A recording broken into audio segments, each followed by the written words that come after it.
aqui presente, cada irmã, e louvar a Deus por suas vidas.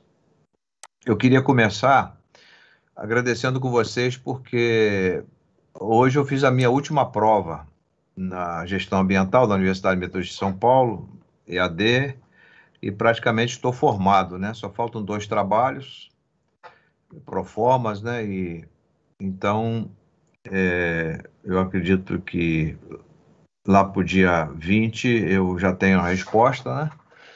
Quer dizer, já posso me considerar um gestor ambiental, né? Então, eu queria agradecer com vocês essa vitória, né? Porque a gente tem uma família, né? Uma família espiritual, que é a Igreja do Senhor Jesus. A gente tem falado muito sobre esperança, o nosso pastor, né, tem enfatizado o tema esperança. Eu vou pedir ao irmão o Diogo, que seja o nosso leitor oficial. Vou pedir que ele abra e os irmãos abram também, 1 Coríntios 15, 19, depois de 50 a 58.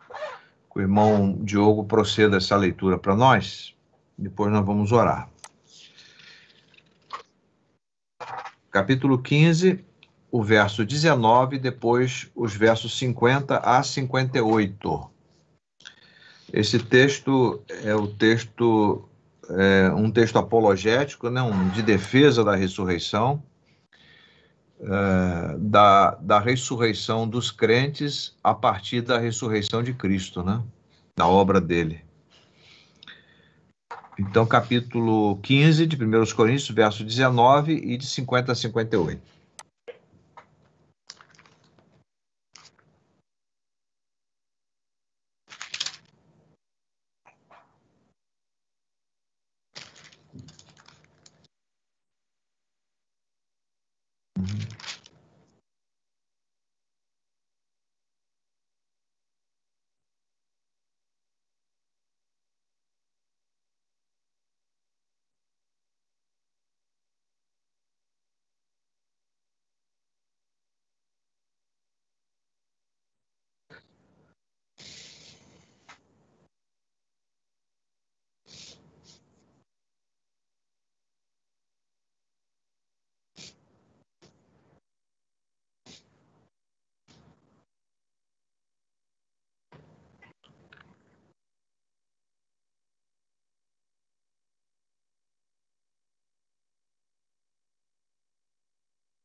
Amém. Obrigado, irmão Diogo. Vamos orar?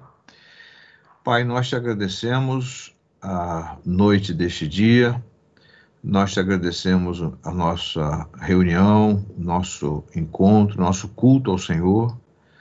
Agradecemos todos os irmãos que estão na sala, louvamos o teu nome pela existência da nossa igreja, da nossa liderança, na pessoa do pastor, a sua família, todos os irmãos que estão engajados na liderança da igreja, os membros da igreja, que nós sejamos sal da terra e luz do mundo.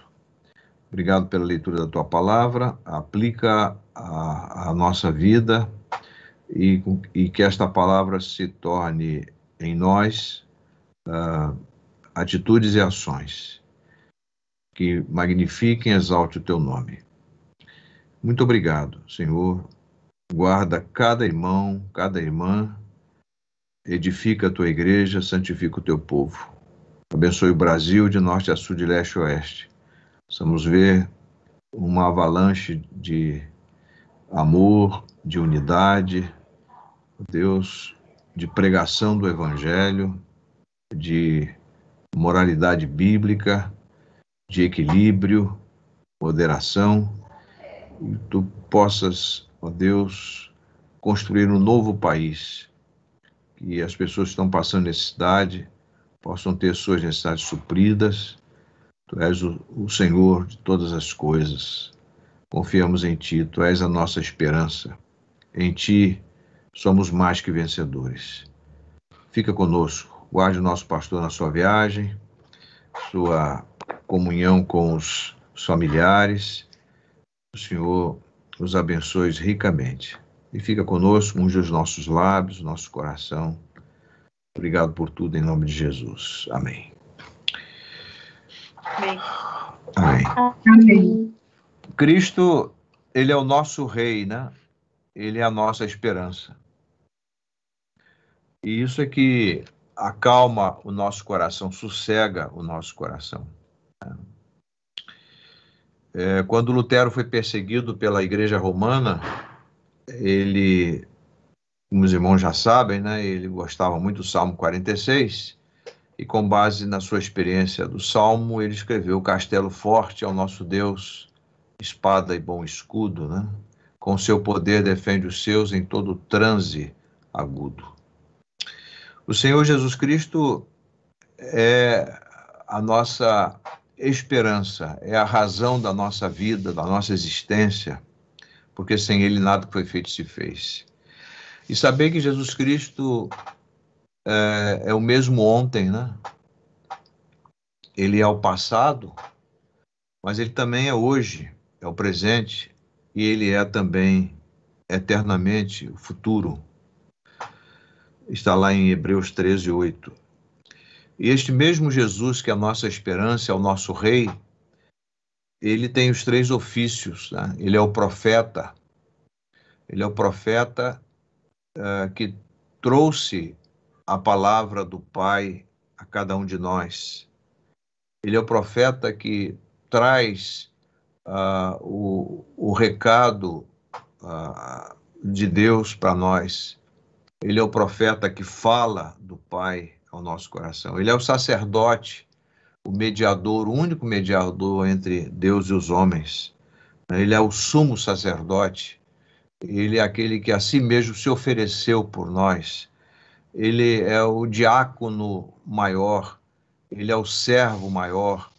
Ele é o sumo sacerdote que nos serviu com a sua própria vida na cruz do Calvário. E ele é o rei, ou seja, ele é o soberano. Ele está à destra do Pai, intercede por nós. E ele tem lições de altíssimo valor para nós, né? Então, esses três ofícios de Cristo devem sempre ser lembrados por nós na nossa experiência cristã.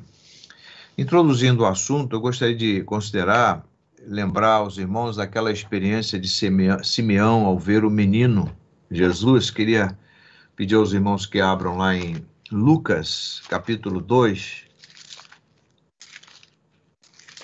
Lucas 2. A Alexandra chegou bem pertinho, né? Eu falei, será que ela vai ler o mesmo texto um dos textos que eu vou usar? Capítulo 2, de 25 a 34, nós temos esta cena extraordinária de Simeão e Ana. Capítulo 2, 25 a 34, vou pedir ao Diogo que leia para nós. Capítulo 2 de Lucas, 25 a 34.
Amém.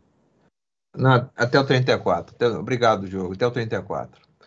Então, os irmãos observem algo interessantíssimo aqui, é que quando Simeão tomou o menino Jesus nos braços, verso 28, louvou, dizendo, verso 29, Senhor, agora podes deixar ir em paz o teu servo, segundo a tua palavra, pois os meus olhos já viram a tua salvação. O que a gente pode depreender daqui, os irmãos vão ver mais adiante, é que Simeão conhecia a palavra de Deus. E a profecia de Isaías, no capítulo 49, verso 6, fala justamente isso aqui. Luz, verso 32, luz para a revelação aos gentios e para a glória do teu povo Israel. Então, a mesma experiência que Simeão teve ao pegar o Senhor Jesus, né, o menino Jesus, nos braços e dizer as palavras que ele disse, agora eu estou preparado, agora o Senhor pode despedir o teu servo, para nós isso significa esperança, segurança, né? Simeão viu o cumprimento da profecia ali de forma muito contundente, o Espírito revelou a ele. O Espírito revela a você e a mim, através da palavra inspirada pelo próprio Espírito, que nós temos o Cristo em nós, a esperança da glória. Nós temos a convicção do nosso coração de que Jesus Cristo é tudo, assim como o foi para Simeão. Simeão estava absolutamente seguro da sua partida quando viu o cumprimento da profecia. E quando nós olhamos para as Escrituras, não é? Nós vemos elas se cumprindo nesse tempo, se cumprindo nas nossas vidas. Porque quem conhece as Escrituras e faz a leitura da história sabe o que eu estou falando, né? Mas nós temos Cristo, nosso Rei, Cristo, a nossa esperança, e mesmo nesse tempo conturbado, cinzento que nós estamos vivendo, nesse tempo de injustiça, nesse tempo de animosidade, nesse tempo de violência, nesse tempo de fome, nesse tempo de pandemia, nesse tempo extremamente tumultuado, tempestuoso que nós estamos vivendo, nós temos que olhar para Cristo e nós temos que perceber que todos esses acontecimentos são um prenúncio de que ele voltará. Não é que ele esteja voltando, porque não se pode usar o gerúndio aqui em se tratando de Jesus, porque Jesus não há tempo, como nós temos o tempo que nos rege, Jesus não tem tempo que o reja, né?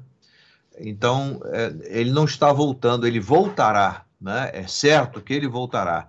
E tudo que está acontecendo é um prenúncio de que ele voltará. São sinais claros, inequívocos de que ele voltará, né? Então, a sua manifestação, ela será visível, assim como Simeão viu Jesus de Nazaré, no menino Jesus, nós podemos ver, ele viu Jesus, o corpinho do menino Jesus, e nós podemos ver na palavra e nos acontecimentos que ele voltará. Assim como o menino Jesus tranquilizou o coração, né? E Simeão disse, despedes em paz o teu servo, nós temos paz na pessoa de Jesus, mesmo nesses tempos tão difíceis. E aí me lembra dessa manifestação visível, né? Em Colossenses 3,4, quando ele diz, e quando ele se manifestar, ou seja, a ideia do texto grego ali é o véu que está caindo, né? Ou seja, parece que todos esses acontecimentos se tornam um véu para nós, né? Em relação a Cristo. Então, ele se manifestará. Quando Cristo se manifestar, nós nos manifestaremos com ele em glória. Colossenses 3,4. Né? E lá em Apocalipse 1, 7, 8, João cai de joelhos quando vê o Cristo glorificado, o Cristo magnificado, o Cristo na sua majestade plena. Ele cai de joelhos em profundo temor e tremor, né, meus irmãos? Então, a vinda de Cristo não é por ocasião da nossa morte, né? A Bíblia faz distinção bem clara entre a morte e a vinda do Senhor. A morte é o inimigo, os irmãos sabem disso, né? A morte é produto do nosso pecado, da nossa desobediência, da nossa rebelião, né? A morte é uma triste aflição para o coração das pessoas. A vinda do Senhor, portanto, é a própria consolação do aflito, é o antídoto da morte, né? E nós vemos isso em vários textos, o tempo não nos permite lê-los, mas em 1 Tessalonicenses 4, 16, 17, e 1 Coríntios 15, 54, nós podemos, aliás, em 1 Coríntios 15, 54, eu vou ler porque é o texto básico nosso, né? Eu não quero usá-lo como pretexto, mas quando o que perece se revestir do que é imperecível, né? Ficaria mais fácil para o Diogo ler aqui, da incorruptibilidade, né, Diogo? Para essas palavras enrolam a nossa língua. Sem, sem, sem dúvida, sem dúvida. Não é só você, não, a todos nós. Mas quando o que perece, eu estou lendo aqui a tradução da Almeida 21, verso 54, mas quando o que perece se revestir do que é imperecível, e o que é mortal se revestir do que é imortal, então se cumprirá a palavra escrita: a morte foi engolida pela vitória. Né? Por isso que o Joe Owen, que é o príncipe o príncipe dos puritanos, né? É o teólogo príncipe dos puritanos, o inglês Joe Owen, ele diz: a morte da morte na morte de Cristo. Né? Então a morte morreu na morte de Cristo. Ou seja, nós temos esperança. Por isso, Diogo leu-se Paulo dizendo: se nós esperarmos somente por esta vida, somos os mais miseráveis de todos os homens. Né? Então, a nossa vida não termina no sepultamento. Né? A nossa vida começou quando nós a entregamos a Cristo, quando nós nos convertemos, quando nós fomos nascidos de novo, quando nós fomos regenerados, aí começou a verdadeira vida. A morte é uma vírgula na vida do crente, não é um ponto final. Então, a vinda do Senhor é a própria consolação. A vinda de Cristo será uma vinda semelhante à sua revelação a João, né? Sabe o que Jesus disse para João? Em Apocalipse 1,17? Não temas, João, não temas. Eu sou o primeiro e o último. Eu sou o Alfa, eu sou o Ômega. Eu sou a primeira letra do alfabeto grego e a última letra do alfabeto grego. Né? Alfa, Ômega. Nós estamos entre o Alfa e o Ômega. Nós estamos entre o princípio e o fim. Nós estamos absolutamente seguros naquele que venceu a morte, que arrebentou os grilhões da morte. Aquele que tem a vida em si mesmo e sem ele nada do que foi feito se fez. E os sinais da vinda de Cristo? Há dois textos que são interessantes, né? E um deles é capítulo 5 vou pedir só esse texto para o Diogo ler. 1 Tessalonicenses 5, de 4 a 8. Os irmãos quiserem acompanhar, a primeira carta de Paulo aos Tessalonicenses, capítulo 5, versos de 4 a 8. Esse é um texto que fala dos sinais da vinda de Cristo. 1 Tessalonicenses 5, de 4 a 8.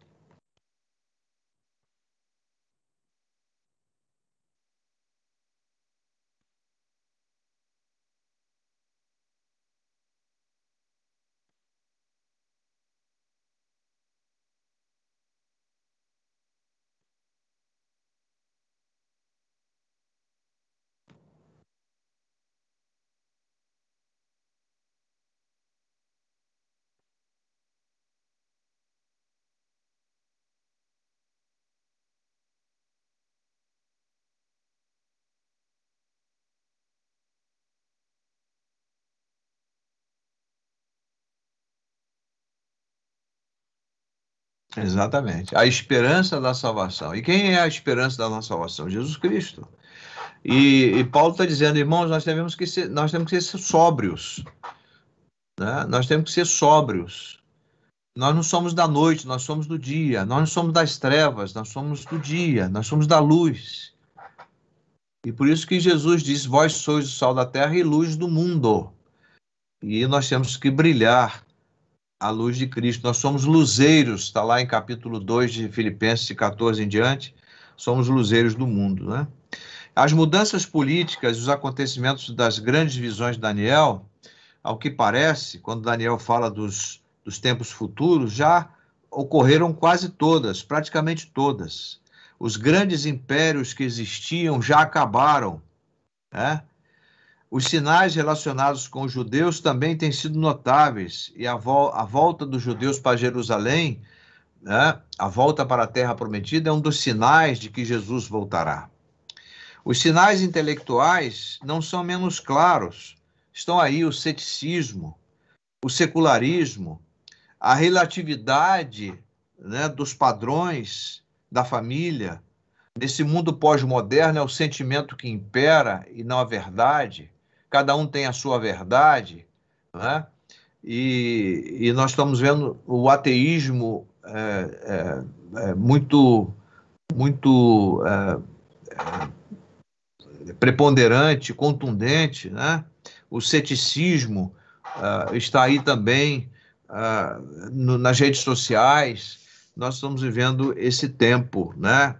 Os sinais intelectuais que são um prenúncio também da volta de Cristo.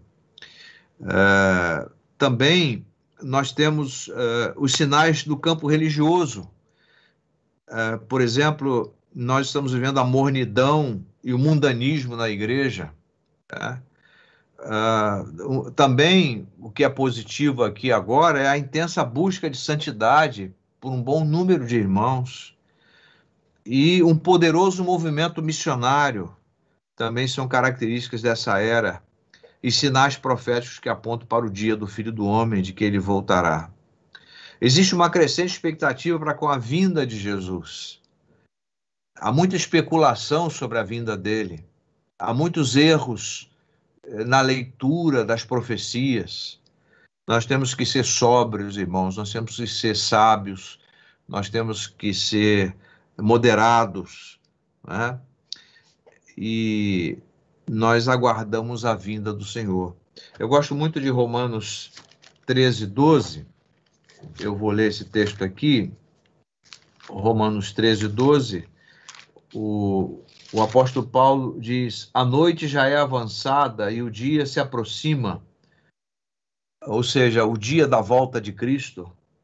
Deixemos de lado as obras das trevas e revistamo-nos das armas da luz, né? E ele fala aqui: vivemos de modo decente, como quem vive de dia, não em orgias e bebedeiras, não em imoralidade sexual e depravação, não em discórdias e inveja, mas revestivos do Senhor Jesus Cristo e não fiqueis pensando em como atender aos desejos da carne. Jesus voltará, e isso deve nos trazer temor e tremor.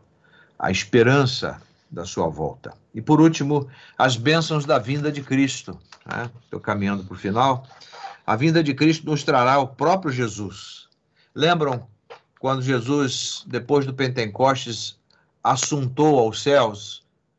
O anjo disse: olha, esse Jesus que vocês estão olhando, disse o anjo para os apóstolos, né? Esse Jesus que está subindo gloriosamente, ele há de voltar da mesma forma como está subindo. Capítulo 1 de Atos 11, 12.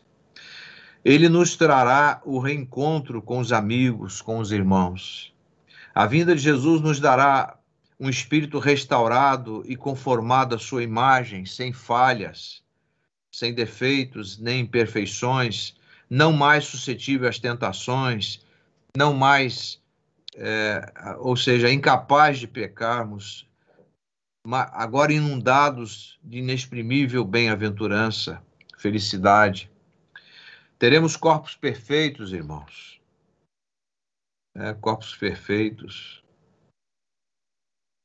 Estava vendo minha netinha hoje, fazendo um contraste da que estava no meu colo, que eu e Eliane cuidamos, e da priminha que estava lá, inerte, né? E a Liz não, na volta de Cristo, ela não estará desse jeito, se aprouver o Senhor fazê-la permanecer assim. Nós possuiremos a vida ressurreta e perfeita de Cristo. Teremos até esquecido como é a dor. A dor. Né?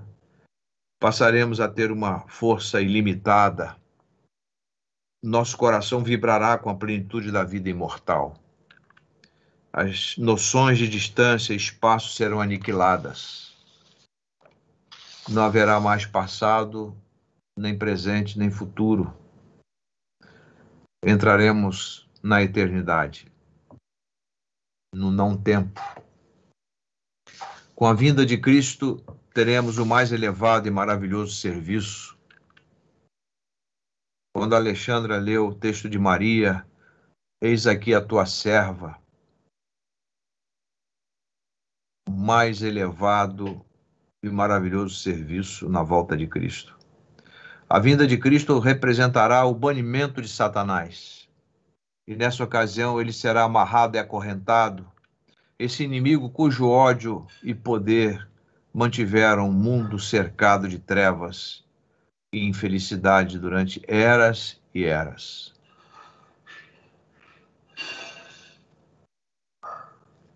Hoje eu estava ouvindo um articulista, um sujeito extremamente ácido, belicoso. Eu não vou citar o nome aqui por questão de ética. Dá nojo ouvi-lo, ele dizendo que o próximo presidente herdará o inferno. Ele não sabe o que é inferno. A vinda de Cristo terá grandes bênçãos a outros, à raça humana e ao mundo. A.B. Simpson, um pastor bem antigo, falecido há muitos anos, no seu cântico Não Haverá Mais Tristeza, diz, olha que coisa linda, irmãos, diz A.B. Simpson, que era um pastor presbiteriano,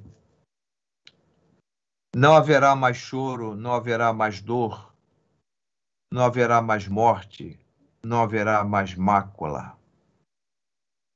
Os corações que na morte foram separados, no amor eterno se encontrarão.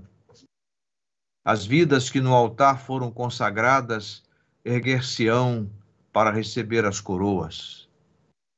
Satanás não mais nos tentará, o pecado não mais nos vencerá, a alegria subsistirá eternamente, tristeza e dor acabarão.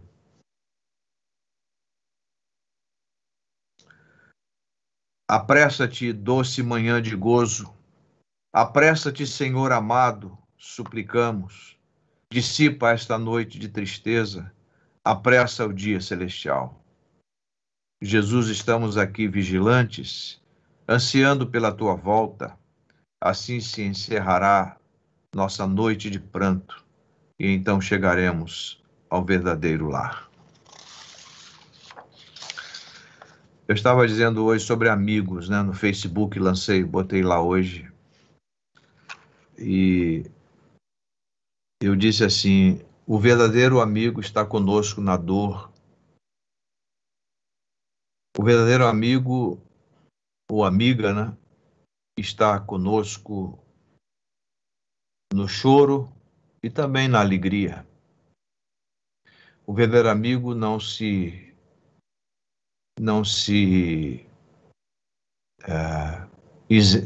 ausenta. O verdadeiro amigo está sempre presente em nossas vidas. Ainda que nos decepcionemos com pessoas que achávamos que eram nossas amigas, lembremos que nós temos um amigo infalível, Jesus Cristo, que é a nossa esperança. Então, eu não crio expectativa em relação a amigos, eu crio expectativa em relação a Cristo. Eu não espero de pessoas que me deem uma palavra de conforto, de consolo, de encorajamento, mas eu espero de Cristo. Eu não tenho que esperar de pessoas. Eu não tenho que ter esperança em pessoas. Eu tenho que ter esperança em Cristo. E aí eu compreenderei as pessoas, perdoarei as suas falhas para comigo, as falhas para com os irmãos. O nosso modelo de amigo, a nossa esperança é Jesus Cristo. E temos que olhar as pessoas através dele, porque aí não teremos decepção, não ficaremos deprimidos, mas descansaremos. Foi isso que eu escrevi hoje, não sejamos reféns das reações das pessoas, né? Foi uma coisa assim que eu escrevi hoje, eu postei. Mas o fato é que das opiniões alheias, né? Não sejamos reféns das opiniões alheias. Mas Cristo é o nosso Rei. Isso é que basta para nós. Amém. Eu não me autobasto, né? Se eu me autobasto, eu sou um bastardo. Mas se eu me basto em Cristo, eu estou bastado, né? Ou seja, eu tenho plenitude, eu tenho completude, eu tenho segurança, eu tenho esperança. Venha o que vier, nós não podemos perder a nossa alegria que está em Cristo. A nossa alegria deve estar acima das circunstâncias, porque ela está em Cristo. Aliás, o Senhor, Deus, nosso Pai, é doador da nossa alegria, do nosso contentamento por meio de Cristo. E Ele é que nos deu a esperança. Nós não esperamos, irmãos, como alguém disse, uma esperança esperada, mas nós esperamos uma esperança concretizada pela obra de Cristo na cruz e na ressurreição. Por isso, Paulo diz no final da sua apologia da ressurreição, portanto, depois de dizer tudo isso, depois de dizer que Jesus venceu a morte e nós também já vencemos nele. Portanto, meus amados irmãos, sede firmes, constantes, perseverantes, pacientes, sempre abundantes na obra do Senhor, sabendo que o trabalho do Senhor não é vão, não é à toa.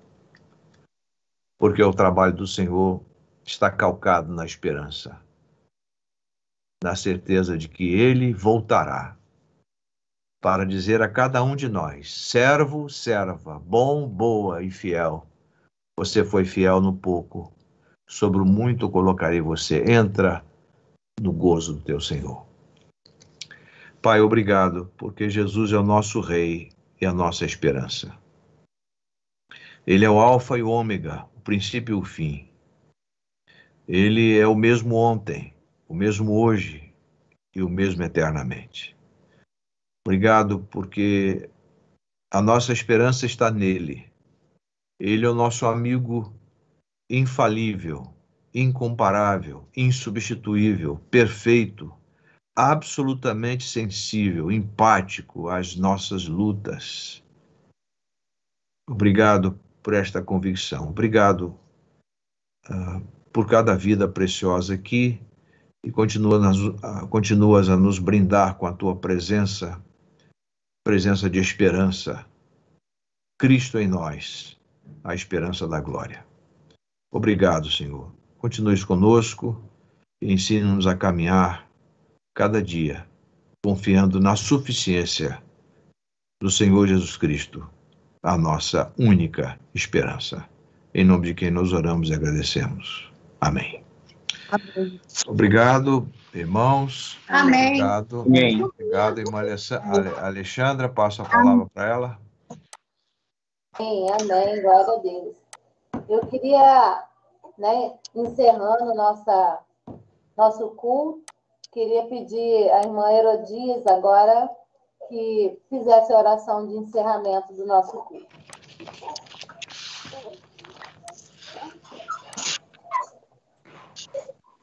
Eu vou me afastar um pouco de onde eu estava por conta do... Oremos, irmãos. Senhor, nosso Deus, aqui te agradecemos, nosso Deus, por esses momentos que aqui passamos, pela palavra que ouvimos, nosso Deus. Ó Pai, te agradeço por isso. Muito obrigada, porque o Senhor tem sempre falado aos nossos sonhos. Te suplico e agradeço pela vida do Jacó. O Senhor possa estar abençoando a cada dia. E nos alegramos também, nosso Deus, Deus, pelo fim do curso que ele fez, nosso Deus, ó Pai, pela conclusão do curso. Muito obrigado, Senhor Deus, porque o Senhor sustentou. Senhor, e agora eu quero te suplicar por cada um que aqui esteve, nosso Deus, que o Senhor possa estar, Deus, acrescentando cada dia, nosso Deus, a tua graça, a tua misericórdia sobre as nossas vidas. Amém. Te agradeço também pela do culto, nosso Deus, que o Senhor possa estar enchendo a sua vida de alegria, nosso Deus, e que ela, nosso Deus, siga sempre firme, fazendo assim a sua obra. Amém. Agradeço por tudo que você tem nos comunicado e pela bênção deste dia, nosso Deus. Eu oro agradecida no nome do Senhor Jesus. Amém. Amém, amém. Irmão Alexandre, antes de terminar, eu queria só desafiar os irmãos. Eu vou fazer isso também. Os irmãos, durante a semana, darem uma ligadinha para a irmã Rosângela, né, para os meninos lá, fazendo, se sentirem no coração, né? A gente não tem que fazer algo, tem que ser do coração, mas é um estímulo, né? Ligar para ela e dizer, olha, nós estamos à disposição, que você precisar, os meninos aí, tá? Vou pedir aos irmãos que façam a gentileza de, como seu irmão, né? Como seu irmão e servidor, eu peço aos irmãos que façam isso, tá? Uma ligaçãozinha para a irmã Rosângela e uma palavra de encorajamento, né? Palavra de amor, de carinho, que são palavras peculiares dos irmãos que são tão amorosos, né? Os irmãos da Igreja Central são amorosos, não estou sendo aqui bajulador, estou sendo sincero. Quero agradecer ao André aí por ter lembrado da Liz, né? Os irmãos têm orado pela Liz, obrigado. E